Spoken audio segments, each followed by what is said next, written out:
என்னை விதைச்சிட்டீங்களே, என்னை அமைக்கிட்டீங்களே ஆண்டவரே. நீ வளர வைக்கிறதுக்காக தான் உன்னை விதைச்சிருக்குது. உனக்கு இந்த கஷ்டம் கொடுத்தது நீ யாருன்னு தெரியுறதுக்காக தான்.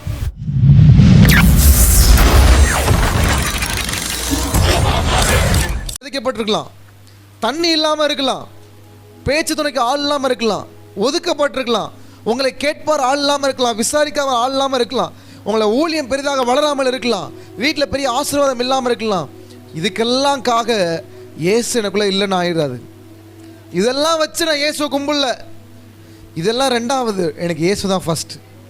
எத்தனை பேர் சொல்லுங்கள் எனக்கு இயேசு தாங்க ஃபஸ்ட்டு, எனக்கு இயேசு தான் ஃபஸ்ட்டு. எவ்வளவு உயர்வான இடத்துல நீங்கள் இருந்தாலும், எவ்வளவு தாழ்மையான இடத்துல நீங்கள் இருந்தாலும், நீங்கள் கண்மலையின் உச்சியில் இருந்தாலும், பள்ளத்தாக்கில் அடி இருந்தாலும், கடலின் ஓரத்தில் இருந்தாலும், அல்லது கடலின் ஆழத்தில் இருந்தாலும், உங்களை யாருமே பார்க்காவிட்டாலும், இல்லை உங்களை எல்லாரும் பார்க்குற அளவுக்கு ஆண்டவர் உயரத்தில் வச்சாலும், நம்ம வாழ்க்கையில் சொல்லக்கூடிய ஒரே ஒரு விஷயம், இயேசுவுக்காக என்னை நான் ஒப்பு கொடுக்குறேன், இயேசுவுக்காக என்னை நான் அர்ப்பணிக்கிறேன். எனக்கு கோபம் வருது, எனக்கு வெறுப்பாக இருக்குது, எனக்கு கஷ்டமாக இருக்குது, ஆனாலும் நான் சண்டை போட மாட்டேன். ஏன்னா கிறிஸ்துவுக்காக என்னை நான் ஒப்பு கொடுக்குறேன். எனக்கு கையில் பணம் இல்லை, அதுக்காக இந்த வேலையை விட்டு ஓடிட மாட்டேன். இயேசு என்ன வேலை சொல்கிறோ அதான் நான் செய்வேன். என் கையில் எனக்கு இப்போ சுத்தமாக வீட்டில் ஒன்றுமே இல்லை, என் கையில் எதுவுமே தெரியாட்டினாலும் நான் இயேசுவை நம்புவேன். ஒரே ஒருத்தரை மட்டும் நான் சொல்லி நான் முடிச்சிடுறேன்.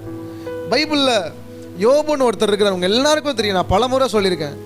யோபுவோட வாழ்க்கையில் யோபு வந்து ஃபஸ்ட்டு அவர் வாழ்க்கையில் அவர் கொடுத்தது என்ன தெரியுமா? கடவுளுக்குன்னு கொடுத்தது தன்னுடைய வருமானம், தன்னுடைய சொந்தம், தன்னுடைய ஆஸ்தி, தன்னுடைய பிள்ளைங்க, தன்னுடைய வீடு, தன்னுடைய ட்ரெஸ்ஸு, தன்னுடைய உடலில் இருக்க சுகம் பலவீனம் எல்லாத்தையும் கொடுத்துட்டாரு.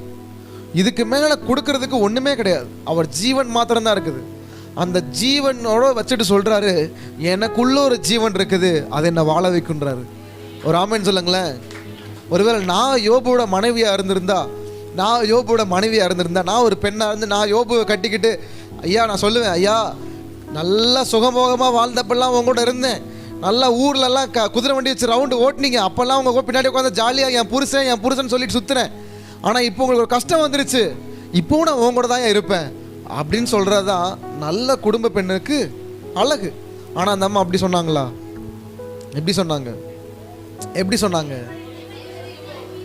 நாசமா போனவரே ஆண்டவரை சபிச்சுட்டு நீயும் நாசமா செத்து போயிடு அப்படின்றாங்க. சாப்பாடு இருந்தாலும் இல்லாவிட்டாலும், வீடு இருந்தாலும் இல்லாவிட்டாலும், ஏன் இந்த உலகமே அழிஞ்சாலும் இயேசு கூட இருப்பாருங்க. ஒரு ஆமென் சொல்லுங்களேன். அப்போ இயேசுவுக்காக நான் விதைக்கப்பட்டிருக்கிறேன். இயேசுவுக்காக நம்ம எல்லாரும் விதைக்கப்பட்டவர்கள். நாம் எல்லாம் விதைகளாக இருக்கிறோம். நம்ம எதுக்குள்ளே இருக்கணும்? கிறிஸ்துவுக்குள்ளே விதைக்கப்பட்டிருக்கணும். கிறிஸ்துவுக்குள்ளே விதைக்கப்படாமல் அதெல்லாம் நான் பண்ண மாட்டேன். தங்கம் தன்னை வந்து ஒப்பு கொடுக்காமல், நெருப்புக்குள்ளே போகாமல் அதுக்கு நல்ல ஒரு வடிவம் கொடுக்க முடியுமா? அது வடிவம் கொடுத்ததுனால தான் இன்றைக்கி உங்கள் கழுத்தில் இருக்குது. அப்படி தானே? கரெக்டு தானே? நிறைய பேர் சொல்லுவாங்க, இந்த செயின் எனக்கு அழகாக இருக்குன்னு சொல்லுவாங்க. ஆக்சுவலாக செயின் தான் அழகு, அவங்க அழகு கிடையாது. அதை புரிஞ்சுக்கணும். அந்த செயின் என்ன பண்ணுது? நெருப்பில் தன்னை போய் கொடுக்குது, என்னை சுட்டரிச்சுக்கோங்கன்னு கொடுக்குது. ஒரு களிமண் என்ன பண்ணுது? அழகான ஒரு கரங்களில் போய் என்னை கொடுக்குது. ஐயா நீங்கள் என்ன ஷேப் கொண்டு வரீங்களோ, நீ என்ன எனக்கு உருவம் கொண்டு வரீங்களோ கொண்டு வாங்கன்னுது. இயேசு சொல்கிறாரு, எனக்கு கொடுக்கப்பட்ட அழகான ஷேப்பு முக்கியம் கிடையாது, எனக்கு இந்த களிமண் தான் முக்கியன்றாரு. நான் சொல்கிறது புரியுதுங்களா? எனக்கு கொடுக்கப்பட்ட ஒரு ஆர்டர் கொடுக்கப்பட்டிருக்குல்ல, இந்த இடத்துல தான் ஒரு வளைவு வரணும், இந்த இடத்துல தான் ஒரு நல்ல ஒரு ஷேப் கொண்டு வரணும் அப்படின்னு கிடையாது.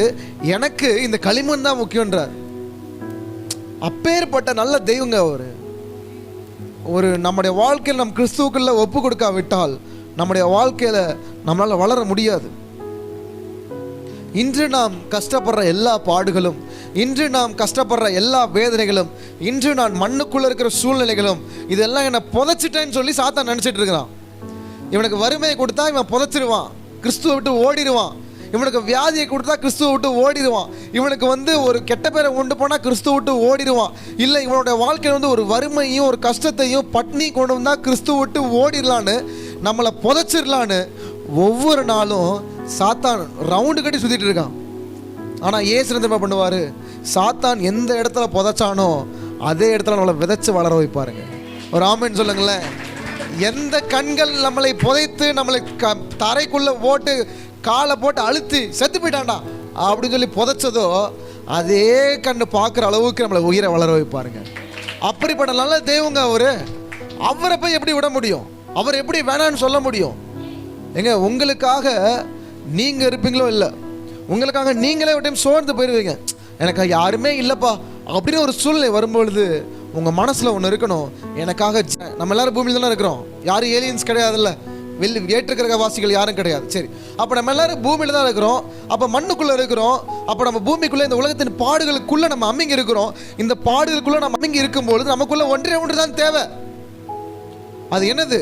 நமக்குள்ள ஜீவன் இருக்கிற ஒரு வாழ்க்கை, கிறிஸ்துவுக்காக ஜீவனை கொடுக்கிற ஒரு வாழ்க்கை. கிறிஸ்து நமக்குள்ள ஜீவனா இருக்கிறார்னா நான் வளர்ந்து பெரிதாகுவேன். அப்ப நான் வளரும் பொழுது எனக்கு தண்ணி தேவை. அந்த தண்ணி யாரு? பரிசுத்த ஆவியானவர். அவர் என்ன ஒவ்வொரு நாளும் நான் எங்க நடக்கணும், எங்க உட்காரணும், யார் கூட பேசணும், நான் எதற்காக ஜெபிக்க வேணும், நான் எதற்காக வாழ வேணும் என்ற ஒவ்வொரு விஷயத்திலும் எனக்கு கற்றுத் தருவார்.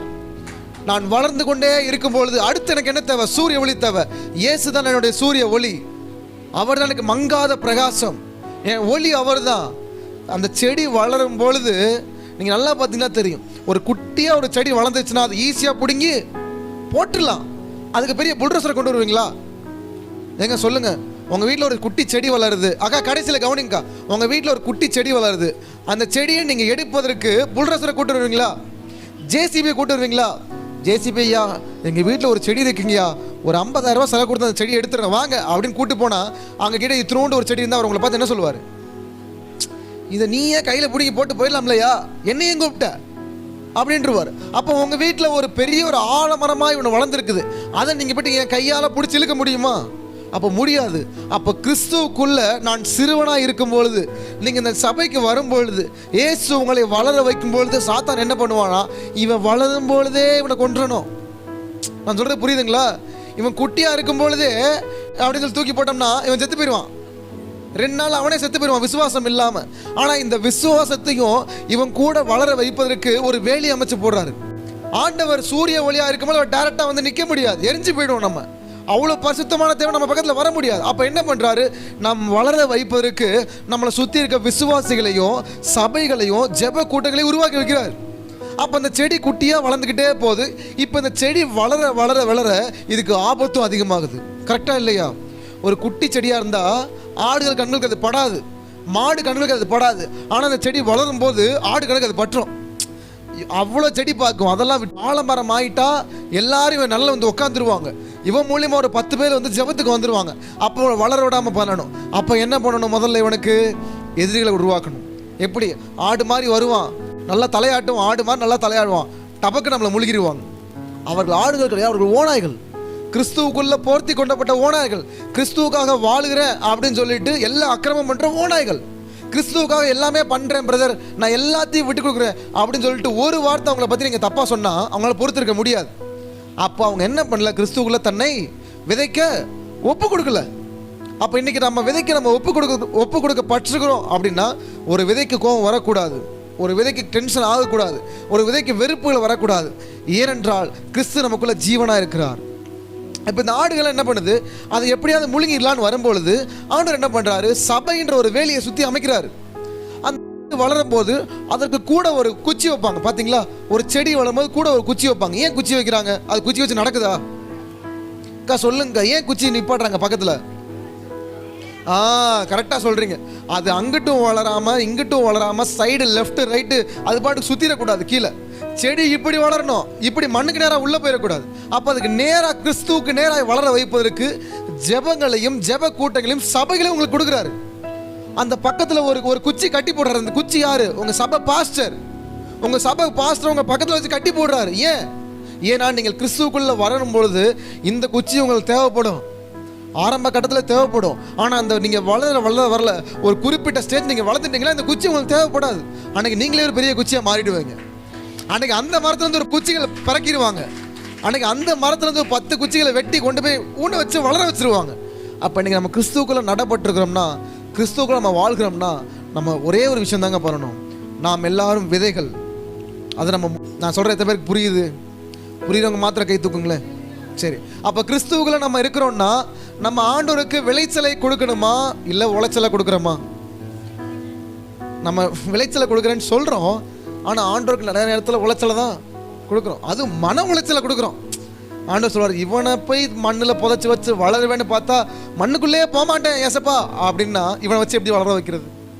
அப்போ கிறிஸ்துவுக்காக நாம் நாட்டப்பட்டிருக்கிறோம், நாம் விதைக்கப்பட்டிருக்கிறோம், நம்ம மண்ணுக்குள்ளே இருக்கிறோம். நம்ம மண்ணுக்குள்ளே இருக்கிறன்றக்காக நம்ம மண்ணாக போகிறது கிடையாது. எனக்குள்ளே ஜீவன் இருக்கிறார், அவர் என்னை வளர வைப்பார். ஒரு ஆமேன்னு சொல்லுங்களேன். என்னை கிறிஸ்து உங்களுக்கு தலையாக இருக்கிறார். அவர் உடம்புலேருந்து வர்ற தாங்க நான், ஏசு தாங்க எனக்கு தலைவர், என் சூரியனுங்க அவர். இந்த விதை வளரும் பொழுது நேராக அங்கிட்டும் பார்க்காது இங்கிட்டும் பார்க்காது, மற்ற செடிகள்லாம் பார்க்காது, நேராக சூரியனை பார்த்தா வளரும்.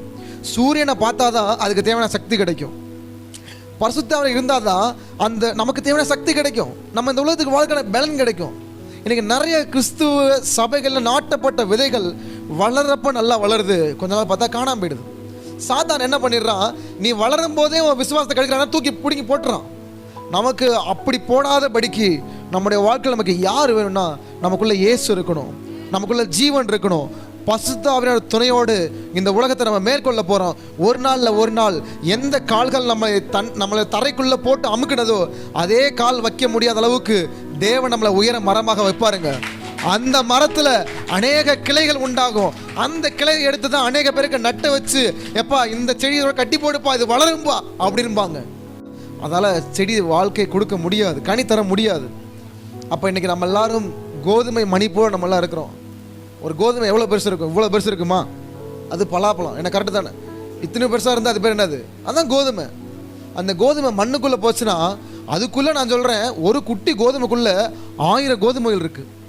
ஆனால் அந்த 1000 கோதுமை நம்ம கண்ணுக்கு தெரியாது, நம்ம பார்வை தெரியல, அந்த குட்டி கோதுமை தான். ஆண்டவர் உங்கள் மூலியமாக அநேக ஜனங்களை இந்த சபைக்கு இழுத்து வர போகிறாங்க. எத்தனை பேர் ஆமேன்னு சொல்ல முடியும்? சில பேருக்கு புரியலை, பிரதர் கோதுமைன்றீங்க, செடின்றீங்க, குச்சின்றீங்க, ஒன்றும் புரிய மாட்டேது அப்படின்னா பரவாயில்ல, நீங்கள் வீட்டில் போய் நீங்கள் வீடியோ வரும் அதில் கூட பொறுமையாக பாருங்கள். நீங்கள் இன்றைக்கி நம்முடைய வாழ்க்கையில் கிறிஸ்து நமக்கு துணையாக நின்றால் தான் நம்மளால் வளர முடியும். இன்றைக்கி அநேக ஊழியக்காரங்க விசுவாசிங்க என்ன நினைக்கிறாங்கன்னா, கிறிஸ்துலாம் தேவையில்லை, சர்ச்சில் மெம்பராக இருந்தால் போதும் அப்படின்னு நினைக்கிறாங்க. சர்ச்சு மெம்பரை வச்சு ஒன்றும் பண்ண முடியாது, அதெல்லாம் செத்த கோதுமைகள். அறுவடைக்கு போகிறீங்க, நீங்கள் யோசிச்சு பாருங்களேன். அறுவடைக்கு நீங்கள் போறீங்கன்னு வச்சுக்கோங்களேன். இப்போ நீங்களும் நாங்களும் போட்டி வச்சுருக்கோம். என்ன போட்டினா, யார் அதிகமான கோதுமைகளை விளைய வைக்கிறாங்கன்னு ஒரு போட்டி. ஆண்டவர் நம்ம கையில் கோதுமையில கொடுத்துருக்காரு, உங்கள் கையில் உயிருள்ள கோதுமையில கொடுத்துருக்காரு, நல்ல பவர்ஃபுல்லான கோதுமையில கொடுத்துருக்காரு. ஒரு விவசாயி தன் இடத்துல விதைப்பதற்கு என்ன டெஸ்ட் பண்ணுவாங்க தெரியுமா? அந்த இடத்துல விதைப்பதற்கு முதல்ல அந்த மண் என்ன மண்ணுன்னு பார்ப்பாங்க. அது நார்மல் மண்ணா, கரம்பல் மண்ணா, வண்டல் மண்ணா, இன்னும் என்ன மண் இருக்குது, செம்மண்ணா, களிமண்ணான்னு பார்ப்பாங்க. அப்போ அடுத்த ப்ராசஸ் என்ன? ஓகே, இந்த மணல் ஓகே, அப்போனா இதில் அடுத்து என்ன உரம் போட்டால் இந்த மண் எப்படி பெஸ்ட்டாக இந்த கனிகளை கொடுக்கும்? அப்போது கால சூழ்நிலை பார்ப்பாங்க, மேலே வானத்தை பார்ப்பாங்க. இந்த இடம் மழை பெய்கிற இடமா, இதை சுற்றி வேலிகள் போடுவாங்க. அதுக்கு ஒரு செடி நட்டு வைக்கிறப்போ அது பக்கத்தில் காத்துக்கிட்டே இருப்பாங்க. வீட்டில் கூட தூங்க மாட்டாங்கங்க, அந்த இடத்துல வந்து தூங்கிட்டு இருப்பாங்க. ஏன்? அந்த இடத்துல இந்த மண்ணை எடுத்து டெஸ்ட் பண்ணுவாங்க. இந்த மண்ணில் எவ்வளவு கெமிக்கல் கலந்துருக்குது, இந்த மண்ணில் எவ்வளவு பவர்ஃபுல்லாக இருக்குது, இந்த மண்ணில் என்ன உரம் போடணும் அப்படின்னு சொல்லிட்டு வெயிட் பண்ணிகிட்டே இருப்பாங்க. நல்ல விதைகளை விதைச்சிட்டு அந்த விளைச்சல் வரும்பொழுது அவ்வளோ சந்தோஷம் அவங்களுக்கு. அந்த சந்தோஷம் அவங்களுக்கு தூக்கமே வராது. ஏன்னா இத்தனை நாள் நான் காத்துட்டு இருந்தது, அதுக்கான நேரம் வந்துருச்சுப்பா. அப்போ ஆண்டவர் நம்மளை நல்ல நிலத்தில் விதைச்சிருக்காரு. இந்த நல்ல நிலம் எது? நம்முடைய சபை. நம்ம சபையில் நல்ல விதைகளை விளைக்கும் போது அது வளர்ந்து கனி கொடுத்தாதான் அந்த விவசாயிக்கு அது சந்தோஷம். நம்ம ஆண்டவருக்கு அது சந்தோஷம். கனியே கொடுக்க மாட்டேன், தண்ணி மட்டும் ஊற்றிட்டே இருங்க அப்படின்னா அது சந்தோஷத்தை கொடுக்குமா? கொடுக்காது. முடியும். ஒரு மெழுகுவர்த்தியை தன்னை எரிக்க கொடுத்தாதான் அது வீட்டில் இருக்க எல்லாருக்கும் வெளிச்சம் கொடுக்கும். அப்போ இன்னைக்கு நம்முடைய வாழ்க்கையில் நம்ம எதை விட்டு கொடுக்க போகிறோம்?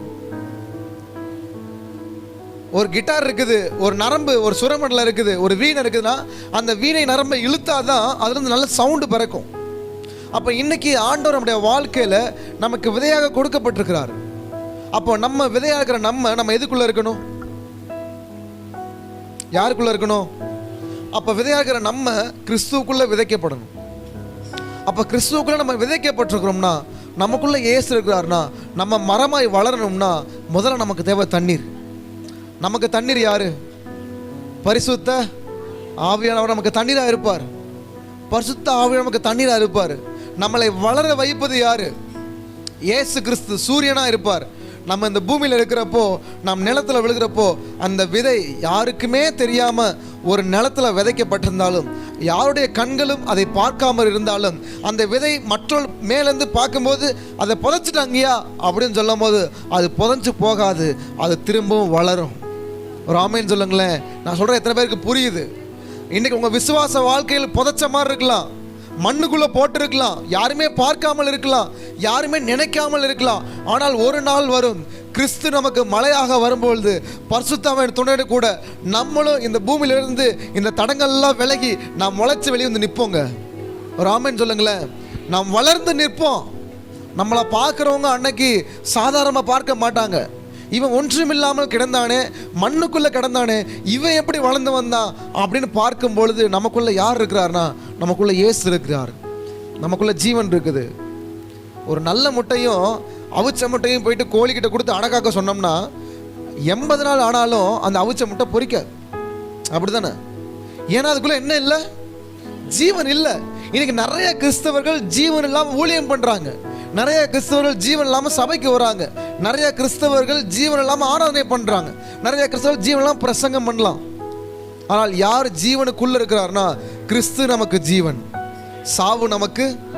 அப்போ நமக்கு கிறிஸ்துவுக்காக நம்ம வாழ்கிறோம் அப்படின்னா, நமக்குள்ள ஜீவன் இருக்குன்னா, நமக்குள்ள பரிசுத்த ஆவியானவர் இருக்கிறாருன்னா, இந்த கோபத்தோட சண்டையோடு கூடி நம்ம வீட்டில் உட்காந்தோம்னா நம்மளுக்கு இன்னும் சுய சாகப்படலை. வெறுப்பிலேயே வாழ்ந்துட்டு இருந்தால் சுய சாகப்படலை. ஒருத்தனை பார்த்து 1000 வார்த்தை திட்டுறா, அவனை மன்னிக்க முடியாமல் நம்ம இருக்கிறோம்னா நமக்குள்ள என்ன பண்ணல, இன்னும் சுயம் சாகலை. அப்போ நீங்கள் கேட்கலாம், பிரதர் நான் கிறிஸ்துவுக்காக நான் இவ்வளோ பண்ணியிருக்கேன், இயேசு எனக்காக என்ன பண்ணியிருக்காரு அப்படின்னு நீங்கள் கேட்கலாம். பைபிளில் காட்டப்படுற மிகப்பெரிய ஒரு அன்பு தன் சொந்த பையனையே பலி கொடுக்கிறது. பிதாவானவர் அவர் அந்த இடத்துல விதைக்கப்படுறாருங்க. பிதாவானவர் விதைக்கப்படுறாரு. அவர் நினைச்சிருந்தா மேலேருந்து டகார் கை நீட்டி எல்லாரும் இயேசு கும்பிடு போ அப்படின்னு சொல்லிட்டு மிரட்ட தெரியாதா? மிரட்ட தெரியுமா தெரியாதா? பவர் இருக்கா இல்லையா? இருக்கு. ஆனால் அவர் பண்ணாம தன்னுடைய குமாரனை இயேசுவை இந்த உலகத்துக்கு அனுப்புறாரு. இயேசுவை இந்த உலகத்துக்கு அனுப்பி உங்களுக்காகவும் எனக்காகவும் இயேசு இந்த உலகத்தில் விதைக்கிறாரு. அடிப்போட சொல்றாரு, மனுஷங்களோட சுத்த சொல்றாரு, வெளியே இருந்து பார்க்க கஷ்டமா இருக்குது. பைபிள்ல அடிக்கடி இயேசு சொன்ன வார்த்தை என்ன தெரியுமா? ஆனாலும் என் பிதாவின் சித்தத்தை தவிர யாருக்கும் தெரியாது. ஆனாலும் என் பிதாவுக்கு பிடிச்சிருந்தா நான் இந்த காரியத்தை பண்ணுவேன். ஆனாலும் பிதாவின் சித்தம் இந்த நேரத்தில் வந்திருக்குது. ஆனாலும் என் பிதாவின் சித்தத்தை தவிர நான் ஒன்றும் செய்ய மாட்டேன். எல்லா நேரத்திலையும் இயேசு தன்னை ஒப்பு கொடுத்தார். ஒரு விதையாக, மண்ணில் விதைக்கப்பட்ட ஒரு விதையாக. யாருமே என்னை பார்க்கல பிரதர், யாருமே என்னை பண்ணல, யாருமே என்னை பற்றி பெருசாக நினைக்கல அப்படின்னு நம்ம நினைக்கலாம். நாம் அனைவரும் விதைக்கப்பட்ட விதைகள். ஒரு ஆமீன் சொல்லுங்களேன். ஆமீன். இன்னைக்கு நமக்குள்ள கோபம் வரலாங்க, வெறுப்பு வரலாம், கஷ்டம் வரலாம், ஒரு வேதனை வரலாம், ஒரு கோபமான ஒரு சுச்சுவேஷன் வரலாம். ஆனால் இது எல்லாத்தையும் விட இயேசுவுக்காக என்னை நான் விதைக்க ஒப்பு கொடுக்குறேன்னா இல்லையா? ஒரு வெளிநாட்டிலேருந்து ஒருத்தவங்க வந்து ஆண்டவருக்காக இங்கே விதைக்க ஒப்பு கொடுக்குறாங்க, கஷ்டப்பட்டு உழைக்கிறாங்க, டாக்டர் வேலை பார்த்துட்டு இருந்தாலும் அதை வேணான்னு சொல்லிட்டு ஆண்டவருக்காக இறங்கி நிற்கிறாங்க. அவங்க நினச்சிருந்தா காசு இருக்குது, எல்லாமே இருக்குது, எல்லாமே பண்ணலாம். ஆனால் இது எல்லாத்தையும் விட இயேசுவுக்காக நான் விதைக்கப்பட்டிருக்கிறேன். இயேசு எங்கே நான் நட்டு வைக்கிறாரோ அங்கே தான் நான் வளருவேன். எனக்கு பிடிச்சது நான் வளர மாட்டேன். இப்போ இந்த உலகத்தில் நம்ம பார்க்குறோம், இந்த உலகம் வந்து எதையோலாம் பெருசாக சொல்லுது. விதைக்கப்பட்டவங்களை அற்பமாகவும் விதைக்கப்படாத புதைக்கப்பட்டவங்களை பாராட்டிட்டு இருக்குது இந்த உலகம். கிறிஸ்துவை கும்பிடுறவங்களே அற்பமாகவும் இயேசுக்காக வாழ்கிறவங்களே அற்பமாக நினச்சிட்டு இயேசுக்காக வாழாதவங்கள தூக்கி வச்சு கொண்டாடுது இந்த உலகம். ஆனால் நம்ம அப்படி இருக்கக்கூடாதுங்க. ஒரு தங்கம் தன்னை நெருப்பில் விட்டு கொடுத்தாதான், ஏன்னா லைட்டு நம்ம தேடிட்டே இருந்தோம்னா இடையில இருக்க கனெக்ஷன் ஆயிடுச்சு, கட் ஆயிடுச்சு. அப்போ கிறிஸ்துவுக்காக நம்ம வாழ்கிறோம்னால் நமக்கும் கிறிஸ்துவுக்கும், கிறிஸ்து அங்கே சுவிட்ச் போட்டாருன்னா இங்கே லைட் எரியணுங்க. இன்றைக்கி நம்முடைய வாழ்க்கை மற்றவர்களுக்கு பிரகாசமான ஒரு வாழ்க்கையை நம்ம மாறணும். நம்மளுடைய கையில் நம்ம ஒப்பு கொடுக்கணும். நம்ம ஜெபித்து முடிக்கலாம். நல்ல கைகளை தட்டி